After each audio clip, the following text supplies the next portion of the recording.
Na última segunda-feira, 15 de setembro, foi assassinado Rui Ferraz Fontes, ex-delegado responsável por investigar e expor, no começo dos anos 2000, o famoso e temido PCC, Primeiro Comando da Capital, uma das maiores organizações criminosas do país e do mundo. Neste vídeo você confere quem foi Rui Ferraz, principal inimigo da maior facção criminosa do Brasil, que já havia escapado de diversas tentativas de assassinatos anteriores. Para a segurança pública de São Paulo, não há nenhum mistério com relação a quem conseguiu, enfim, cometer o crime brutal. Isso aí certamente foi vingança do PCC.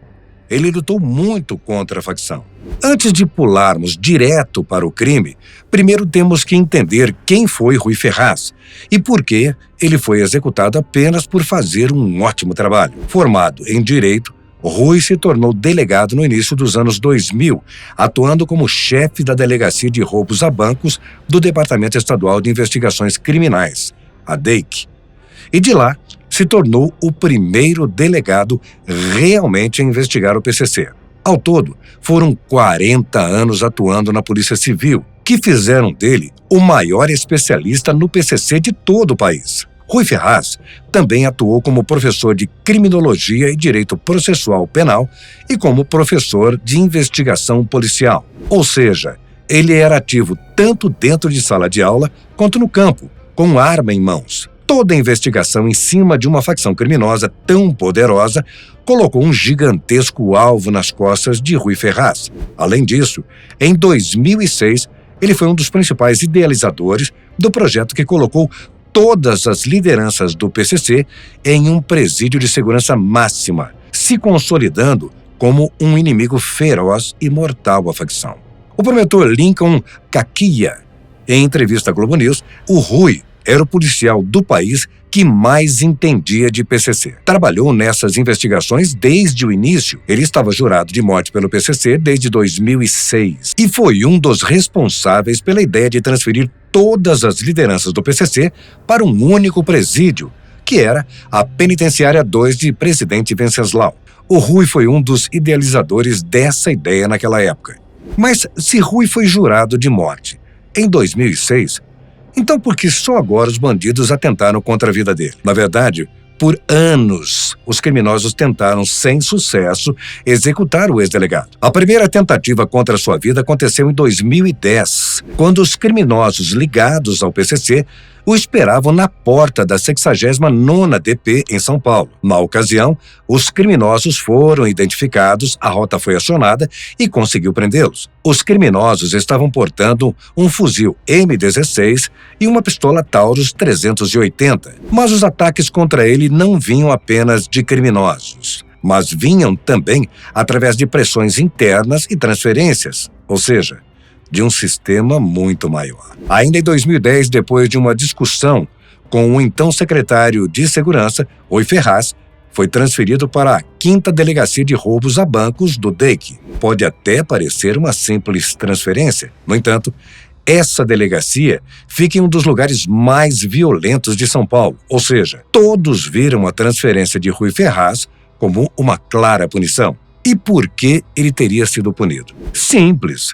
Ele estava denunciando ao Ministério Público o fato de que os advogados do PCC vinham oferecendo suborno aos guardas penitenciários. Além de investigar diretamente os criminosos da quadrilha, Rui Ferraz também denunciava qualquer autoridade pública que estivesse envolvida, o que colocava um alvo duplo em suas costas.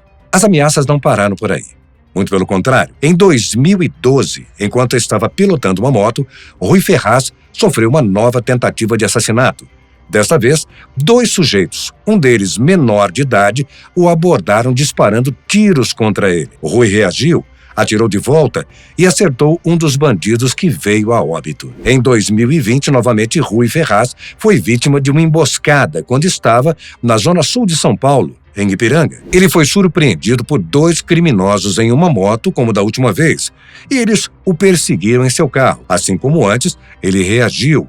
Houve troca de tiros e ele foi capaz de alvejar um dos criminosos, fazendo com que eles fugissem em disparada. 2 anos depois, Novamente, em Ipiranga, novos criminosos tentaram atentar contra ele. Porém, a essa altura, Rui Ferraz já estava bem preparado. Ele estava dentro de um carro blindado e, assim que notaram isso, os criminosos desistiram e fugiram. Um ano depois, em 2023, Rui Ferraz sofreu um assalto à mão armada, mas dessa vez os criminosos não pareciam estar a mando do PCC, apenas levando seus objetos pessoais.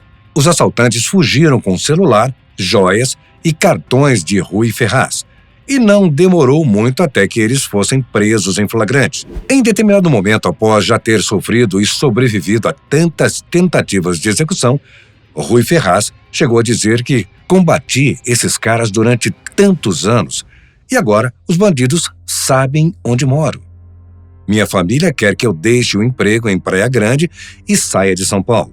Ele não fez isso e continuou lutando contra os bandidos até os últimos momentos de sua vida em setembro de 2025. Através de imagens capturadas pelas câmeras de segurança, é possível vermos Rui Ferraz fugindo de criminosos até que seu carro colide com um ônibus. Os criminosos então descem do veículo, vão até o carro de Rui e disparam vários tiros contra ele. Duas pessoas que estavam próximas durante a perseguição acabaram sendo feridas com tiros e encaminhadas a uma UPA. Eles não correm risco de morte. Infelizmente, porém, Rui Ferraz Fontes não sobreviveu a este último atentado e acabou falecendo. Para a Secretaria de Segurança Pública não restam dúvidas.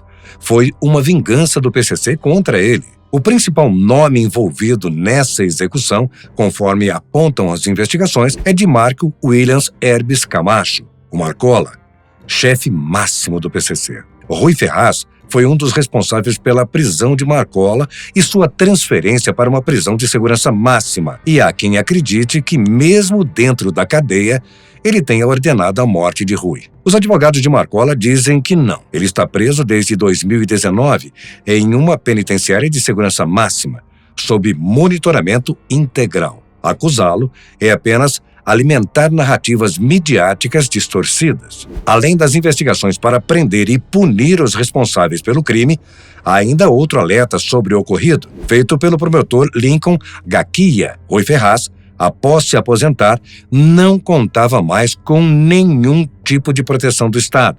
Nas palavras dele, me parece que uma autoridade que dedicou mais de 40 anos ao combate ao crime organizado deveria ter algum tipo de proteção do Estado. Venho brigando por isso.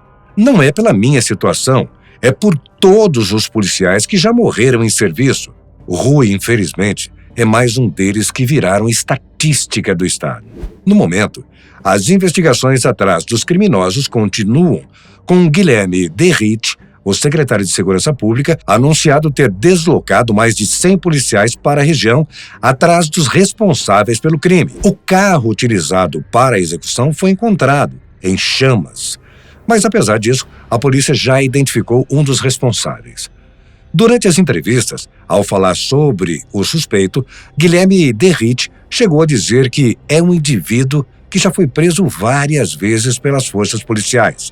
Foi preso por roubo 2 vezes, por tráfico 2 vezes, foi preso quando era adolescente infrator. Recentemente, na manhã do dia 17 de setembro, outro dos suspeitos foi detido em São Paulo e levado ao Departamento de Homicídios e de Proteção à Pessoa. As investigações pela execução de Rui Ferraz seguem a pleno vapor, com a polícia já tendo cumprido 8 mandatos de busca e apreensão. No momento, não há mais informações sobre as investigações, nem o nome dos principais envolvidos.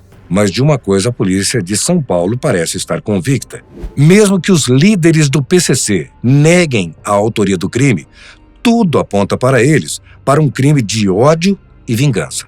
Mas apenas esperamos que os principais culpados sejam pegos e que a justiça seja feita. Tudo em nome deste que foi o maior inimigo do PCC e que, mesmo após a sua morte, segue mobilizando toda a polícia de São Paulo nessa guerra contra o crime organizado.